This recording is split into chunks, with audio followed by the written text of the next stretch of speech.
l'entrée des troupes allemandes en France en 1914, marquée par une série d'atrocités qui frappent l'opinion publique, est suivie par l'occupation d'une partie du territoire français.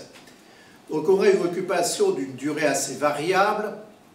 Quelques villes comme Amiens ou Reims ne sont occupées que quelques jours en septembre 1914, mais pour d'autres territoires, dans le nord et l'est de la France, cette occupation est beaucoup plus longue, elle dure plusieurs années. Dans certains cas, donc le cas de villes, des territoires de Picardie ou certains territoires du Pas-de-Calais, cette occupation va durer jusqu'au début de l'année 1917, puisque en mars 1917, les Allemands rectifient le front et se retirent sur ce qu'on appelle la ligne Hindenburg ou la ligne Siegfried, donc libèrent une partie d'un territoire qui va être réinvesti ensuite en 1918 au moment de l'offensive Michael. Et pour d'autres villes comme Lille par exemple, l'occupation va durer jusqu'en 1918, Lille ou Charleville-Mézières. Donc on a en tout 10 départements français qui vont être partiellement ou totalement envahis. Donc un département est entièrement envahi, c'est le département des Ardennes, et on en a 9 autres qui sont partiellement envahis. Donc les 3 départements de l'ancienne région Picardie, la Somme, l'Aisne et l'Oise, sont également partiellement envahis, le Nord et le Pas-de-Calais, et plusieurs départements de l'Est, donc les Vosges, la Meurthe-et-Moselle, la Meuse et la Marne. Donc toute une partie du territoire français va subir l'occupation. Alors après la Grande Guerre, au moment où est héroïsée la mort des soldats, où on va rendre hommage aux 1,4 million de victimes, soldats tués pendant la guerre, avec toute cette série de monuments aux morts qui sont édifiés, ces populations qui ont subi l'occupation vont être un peu oubliées du reste de la nation, si bien que ces populations occupées vont pouvoir être catégorisées par ma collègue Annette Becker dans un livre pionnier qu'elle fait paraître à la fin du siècle dernier comme des oubliés de la Grande Guerre. Et pourtant, sur ces populations occupées, il y a de très nombreuses sources qui permettent de travailler. On a des sources iconographiques, il y a de très nombreuses cartes postales d'après des photographies qui vont être éditées donc, sur cette occupation. Il y a un certain nombre de sources que je qualifierais de sources institutionnelles, des débats parlementaires qui vont évoquer cette question. Et vous savez que maintenant tous ces débats sont numérisés et sont facilement consultables en ligne. Les débats des conseils municipaux qui ont continué à se réunir dans le contexte de l'occupation, puisque la municipalité est le seul organe qui continue à subsister. Par exemple, à Charleville, dans les Ardennes, la commission se réunit quasiment quotidiennement, donc on va avoir toute une série de registres aux archives départementales des Ardennes qui évoquent donc le travail de cette commission pendant la période de l'occupation.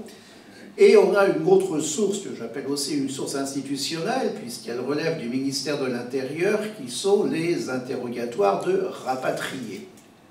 Un mot pour présenter cette source.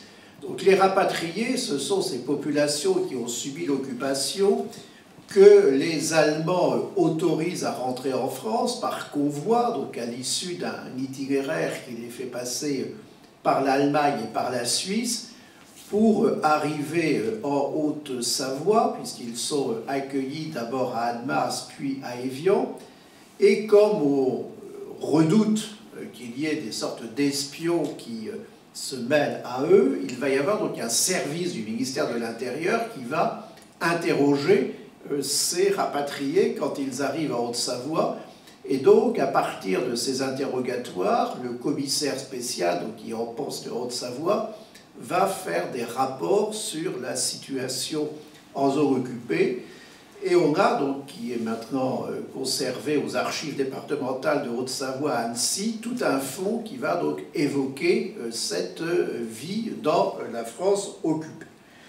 Donc tout ça, c'est ce que j'appelle donc des sources institutionnelles, et on a aussi un certain nombre de sources qui relèvent de ce qu'on appelle les écrits personnels ou les écrits du fort privé. Il se trouve que de très nombreux occupés, hommes et femmes, vont rédiger leur journal pendant cette période de l'occupation, et ces journaux ressortent progressivement, un certain nombre sont ressortis à l'occasion aussi du centenaire, de ce qu'on appelle la grande collecte, et on a donc là une source extrêmement précieuse, parce que c'est une écriture au quotidien qui évoque cette situation des territoires occupés.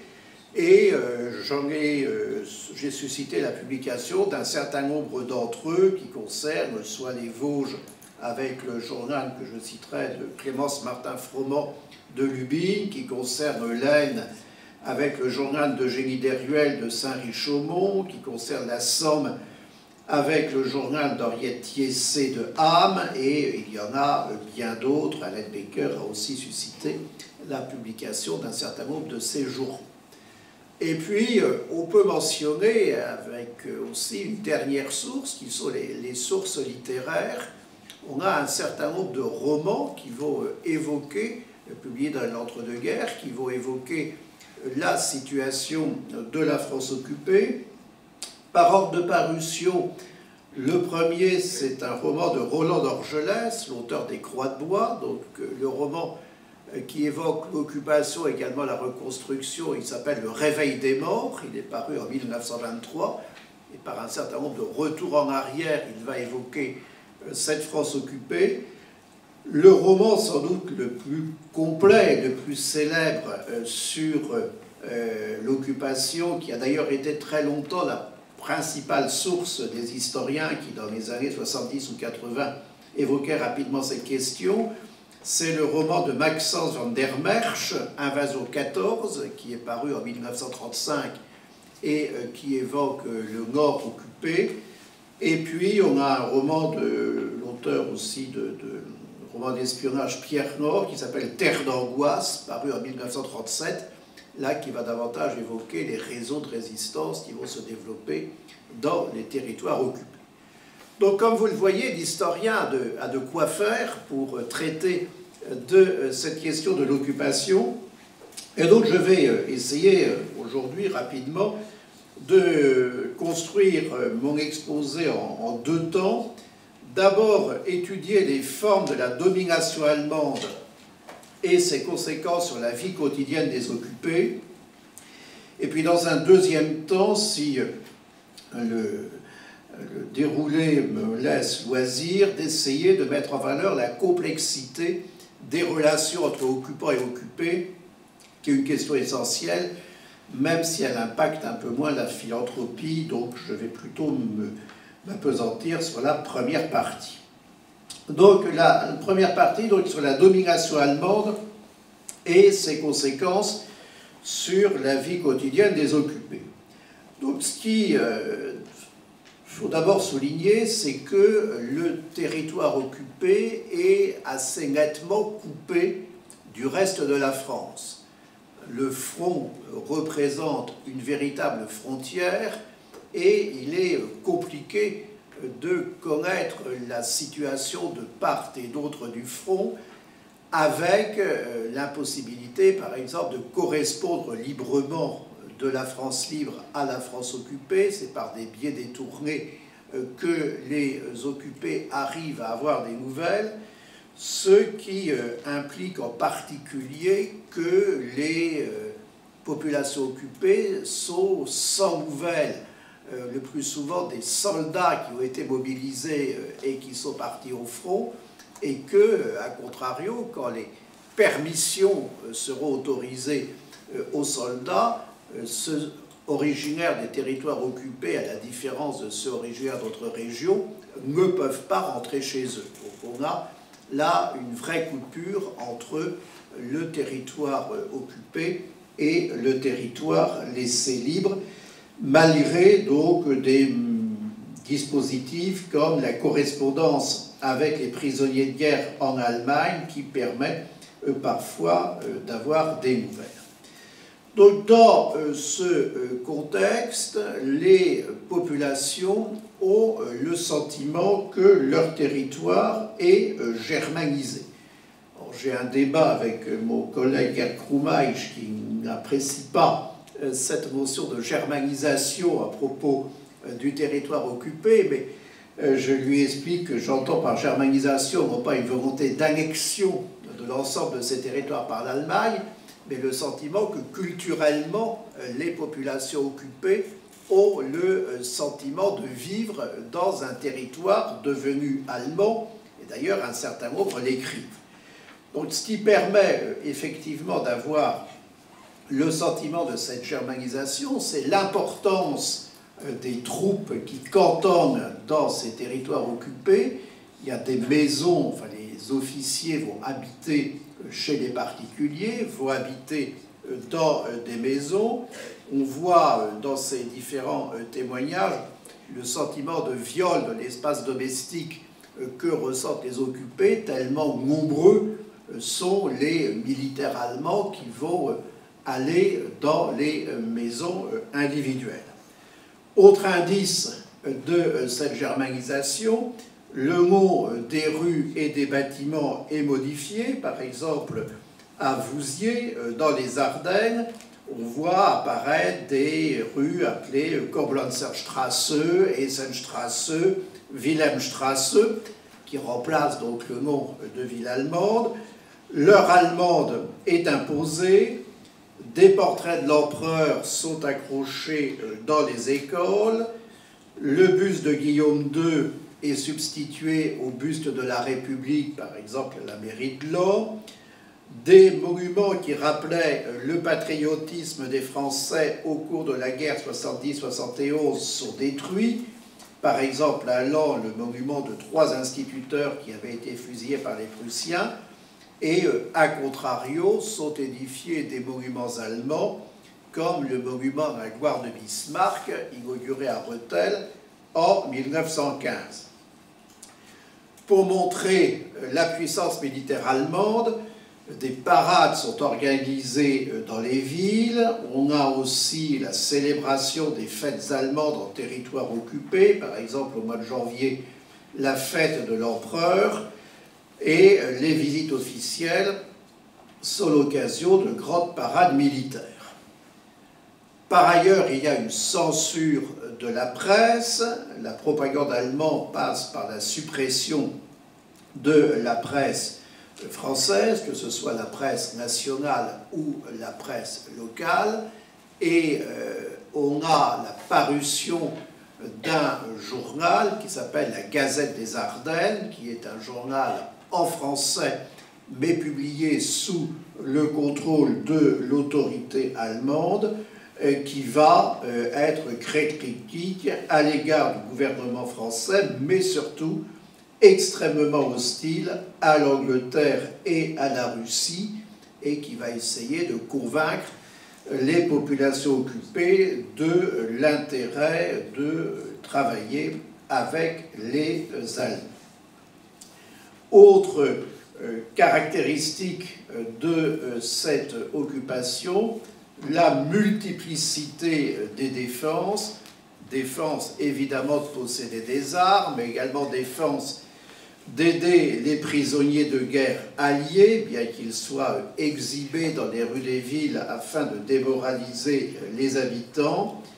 Différentes mesures vexatoires sont également imposées par les Allemands, par exemple des visites sanitaires pour les femmes, qui relèvent également de la crainte de la propagation des maladies vénériennes au sein de l'armée allemande.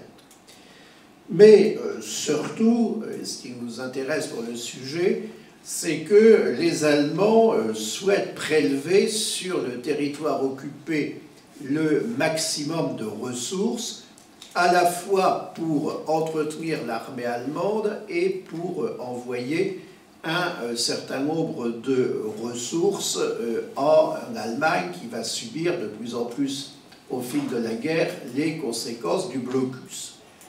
Donc il y a toute une série de prélèvements qui sont faits, à la fois donc de produits manufacturés, d'industrie, mais également des productions de la terre pour nourrir l'armée allemande. Et de ce fait, dès l'automne 1914, et là on arrive sur un point qui concerne particulièrement notre sujet, des difficultés de ravitaillement sont observées en France occupée et la situation continue à se détériorer au début de 1915. C'est ainsi que le 17 février 1915, Eugénie Deruel note dans son journal qu'à Saint-Richaumont, on touche à la famine.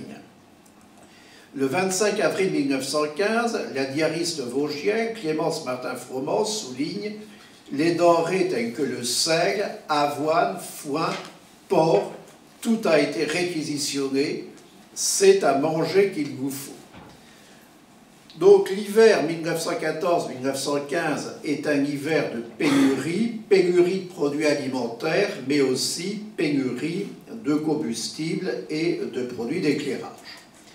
Donc à la fin de 1914 et au début de 1915, la question des approvisionnements va être la première préoccupation des autorités, notamment municipales. Les solutions mises en place au début de l'occupation, comme l'œuvre de la bouchée de pain à Valenciennes, où tous les ouvriers sans travail étaient admis à consommer, ou les 4 fourneaux économiques ouverts dans les quartiers de Maubeuge à la fin de 1914, s'avèrent vite insuffisantes.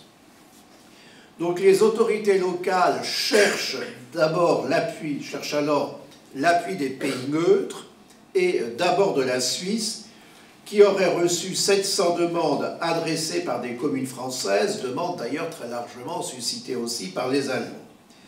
Donc c'est finalement l'Espagne et les États-Unis qui vont assurer le ravitaillement de la France occupée, par extension, on l'a déjà dit, de la zone d'intervention de la Commission for Relief in Belgium, qui avait été fondée le 22 octobre 1914, qui va donc d'abord alimenter les 10 provinces belges, mais une convention réglant officiellement le ravitaillement du territoire occupé français est signée à Bruxelles le 13 avril 1915, et les autorités françaises ont également donné leur accord. Donc pour assurer la distribution est créé le comité d'alimentation du nord de la France. Donc les communes doivent payer le ravitaillement, le plus souvent sous forme de bons, et en répercutent au moins partiellement le montant sur les habitants. Les habitants n'ont pas gratuitement le produit donc, de cette aide alimentaire.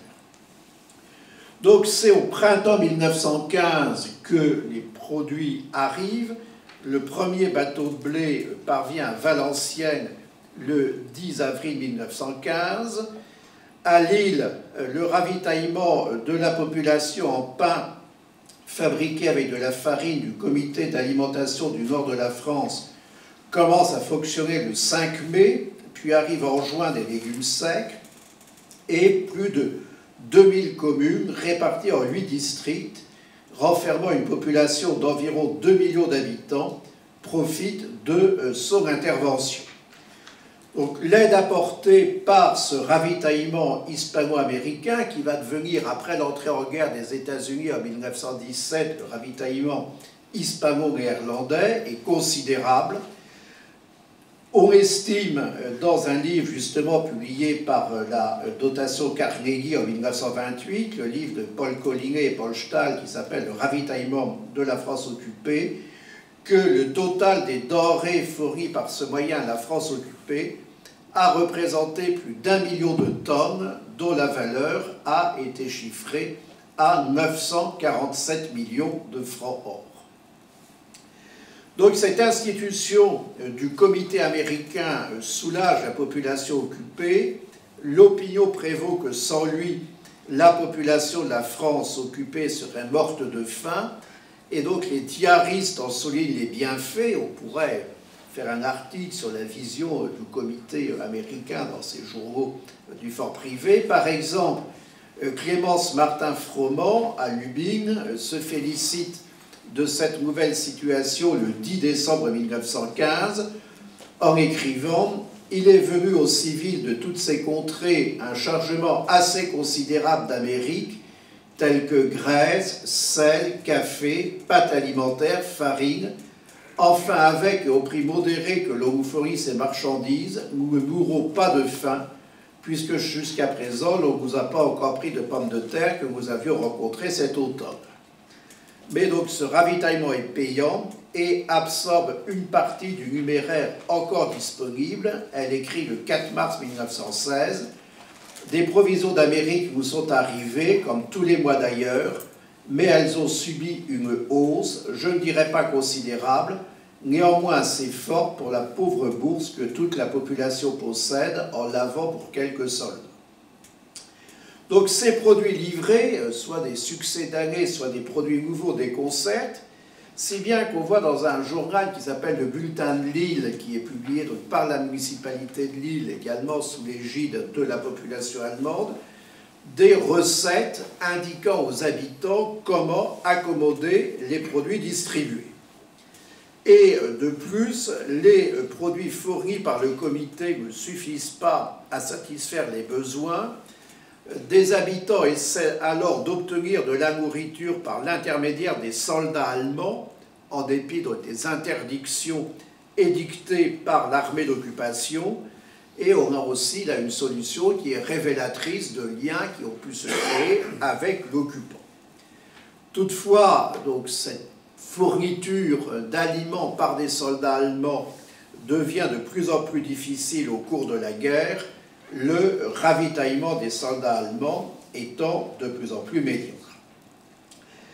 La prolongation de la guerre et de l'occupation, ainsi que l'accroissement des réquisitions aggravent la situation alimentaire et ses conséquences sanitaires. Le premier semestre 1917, très froid et marqué par la rupture des relations diplomatiques entre les États-Unis et l'Allemagne qui entrave le ravitaillement, est particulièrement critique. Les rations doivent être réduites. Et donc en février-mars 1917, de nombreux rapports du commissariat spécial d'Évian signalent la dépression morale provoquée par cette dégradation du ravitaillement dont témoignent les rapatriés. Et la situation est encore plus critique dans les derniers mois de la guerre, parfois proche de la famine, comme le souligne donc un journal d'un habitant du canton de Guise, qui dit en juin 1918 « Ceux qui n'ont aucune réserve meurent de faim, ce n'est pas une façon de parler, un réfugié d'Atichy est mort de privation ». Donc au sein de cette population physiquement déprimée se développent les maladies de carence liées à la mauvaise qualité de la nourriture et au déficit alimentaire, comme le scorbut qui fait son apparition à Lille au début de 1917. Donc c'est en cette année 1917, véritable année terrible, que l'alarme est réellement donnée sur l'état sanitaire des populations, en particulier par les rapatriés interrogés à Évian. Donc on voit dans ces rapports qu'on signale des cas de coliques, d'éruptions de boutons, de maladies d'estomac, des épidémies de diphtérie, d'entérite, et un médecin de Roubaix rapatrié en mars 1917 dresse un tableau alarmant de la situation dans sa ville. Les cas de tuberculose sont nombreux à cause de l'insuffisance de vivres, les décès augmentent dans des proportions anormales et de nombreux cas de lésions cérébrales et d'affections cardiaques sont relevés chez les vieillards. Donc les médecins, les autorités municipales et les autorités occupantes s'inquiètent de cette situation. Dans les Ardennes, les Allemands multiplient auprès de la population les ordres de vaccination. Les occupants sont également très soucieux de l'hygiène, avec une préoccupation sur la propreté des rues. Malgré cela, donc, la situation sanitaire provoque une augmentation de la mortalité, d'autant plus qu'on manque de médecins et de pharmaciens. Dernier aspect à signaler pour ces formes de la domination allemande, le travail forcé auquel sont soumis les occupés, parfois même contre les conventions de la Haye qui interdisent d'employer les populations occupées pour des tâches au service de l'effort de guerre de l'ennemi. Ce travail forcé concerne les hommes qui sont restés en territoire occupé, mais également les femmes et certains enfants. Et ce travail forcé va souvent impliquer une déportation, soit au sein du territoire occupé ou en Belgique, soit jusqu'en Allemagne, qui s'ajoute aux déportations de représailles qui ont lieu en novembre 16 et en janvier 1918. Donc en 5 minutes, j'ai résumé ce qui était ma deuxième partie qui s'interrogeait sur le comportement que vont choisir les occupés vis-à-vis de l'occupant alors que les occupés sont confrontés à une telle situation. Donc, quelles sont les relations entre les occupants et les occupés? Donc, la réponse n'est naturellement pas unique, elle dépend des individus et des circonstances.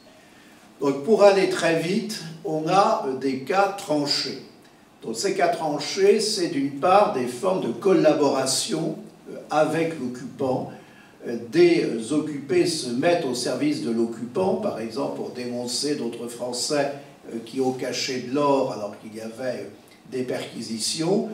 Et donc, on a quelques groupes de vrais collaborateurs, pour reprendre un vocabulaire de la Seconde Guerre mondiale, et d'ailleurs, qui seront poursuivis après la guerre, jugés d'abord devant la justice militaire, puis devant la justice civile. Par exemple, on a un groupe de collaborateurs de la vallée de l'Aisne, le groupe Touquet, dont certains des membres sont condamnés à mort et exécutés après la guerre.